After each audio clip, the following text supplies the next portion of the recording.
Thank you, Dr. Kirkwood. And let me add my word of greeting to that's already been given to all of you. We're really glad that you are here. Such an amazing number of family members here. I noticed that when we asked for family members of our graduates to stand, that was just about all of you, and it made me wonder if some of you are here by mistake, that had to remain seated. But you're probably friends of the graduates, right? So if you're friends of the graduates, we want you to stand so we can recognize you. Look at that. Thank you so much. But thanks to all of you for being here. It's such a wonderful occasion. I'm given the opportunity at these graduations to deliver a brief charge to the graduates. One of the alternatives is we could pay a lot of money and hire an outside speaker. The person could come here and talk for about an hour, and that probably wouldn't make anyone very happy.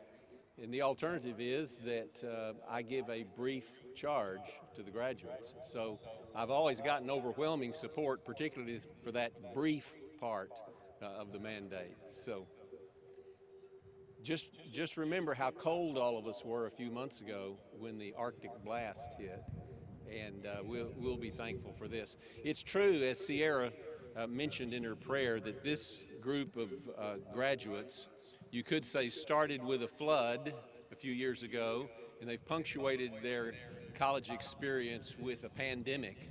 But not to have missed out on the Arctic blast too. All of us, you can not only be glad that we're not having graduation in an Arctic blast, but it could be worse. It could be August. You know, we do have summer graduation as well, so we're thankful for today. The passage that was read from 2 Thessalonians is a very interesting passage because it is sometimes simply excerpted as a few verses, and understandably so, because it has a Thanksgiving prayer, it has a benediction, it has an exhortation, so it can simply be lifted out of 2 Thessalonians and used as a self-standing benediction and prayer. But it really fits perfectly the context, because the context in Thessalonica, and I want our graduates to hear this, is that in Thessalonica, Paul fears that the Christians there are going to be shaken from their composure because of certain things that have happened. Paul goes on to say that there is a mystery of lawlessness that is already at work in Thessalonica, and he lets them know that this mystery of lawlessness that is at work has been stirred up by Satan, and that the methodology is to tell lies, to deceive people, and unfortunately, the outcome for a life that is lived in deception is an eternal destiny of destruction. But the Thanksgiving prayer that Paul offers is based upon those three things: the lies of Satan that lead to destruction, and yet Paul says we give thanks to God, brothers and sisters, because you have been loved of God. You are the first fruits. You're the beginning of those who believe the gospel in Corinth. You have believed the truth. You have been transformed by the work of the Spirit and by Jesus Christ. And you have a destiny in front of you of gaining the glory of Jesus Christ, which is a reference to the presence of God found in the person of Jesus, particularly in the new creation as Christ has been raised from the dead. So the Thessalonians too have a future, that they will gain the resurrection glory and presence of God found in Jesus Christ. So my exhortation to our graduates today is to live a life of discernment. You've been given the tools that enable you to know a lot about biology and chemistry, engineering, history, politics, economics, theology, literature, various languages, nursing, education, and pedagogy. You've been given the tools of discernment, but more than merely the tools of discernment, you've been given a great foundation, a foundation that will enable you to discern the difference between the truth and falsehood.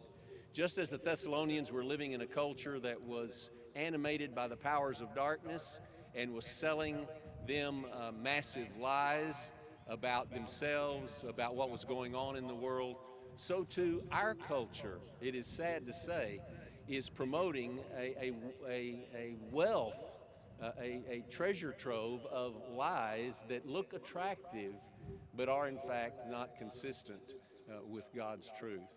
Our world wants to tell us things about marriage, about gender, about sexual behavior, about violence, about politics. It wants to tell us any number of things that are simply not the truth. And so I encourage our graduates, be discerning, use what you've been told, and be a people who are committed to the truth. Paul tells the Thessalonians that they are beloved of God, and that's the place to start for all of us. Paul uses an ancestral prayer, an ancestral blessing from Deuteronomy 33 that was given to the tribe of Benjamin. Paul is from the tribe of Benjamin, and he mentions to the Thessalonians that they too are partakers of this ancestral prayer, that they are beloved of God. And so I want to say to our graduates that you are beloved of God. You have been set apart for a purpose. You have been sent in the world to do God's work. You are the salt and light of the world. You have been equipped. You have been trained. You have been given the opportunity to learn, to grow, and not simply in the various disciplines that you have studied, but to learn and grow and think and live according to deep issues, according to the truth. And so as Paul exhorted the Thessalonians to hold fast to the traditions that they've been taught, I exhort you, our graduates, to hold fast to the deep things, the truths of God that you've been taught. Our great faculty and staff have not only taught you about the various disciplines of which they are masters, but they've also taught you profound things about life, about family, about living, about your resources, about your calling, about your vocation. Deep truths about the way the world works, deep truths about what God has done through Jesus Christ. So I exhort you to hold fast to the traditions that you've been taught. I exhort you, do not be disturbed or shaken by the lies of this culture. I exhort you to live in accordance with the truth that you have come to know through Jesus Christ. You are beloved of God. He has set you apart for a purpose. And always remember that the faculty and staff and others who have mentored you and taught you here also love you. You've had people come out, family members and friends, who stand behind you today. You are beloved of God and all of these. Live your life faithfully according to all the truth that you've been taught. God bless you as you go.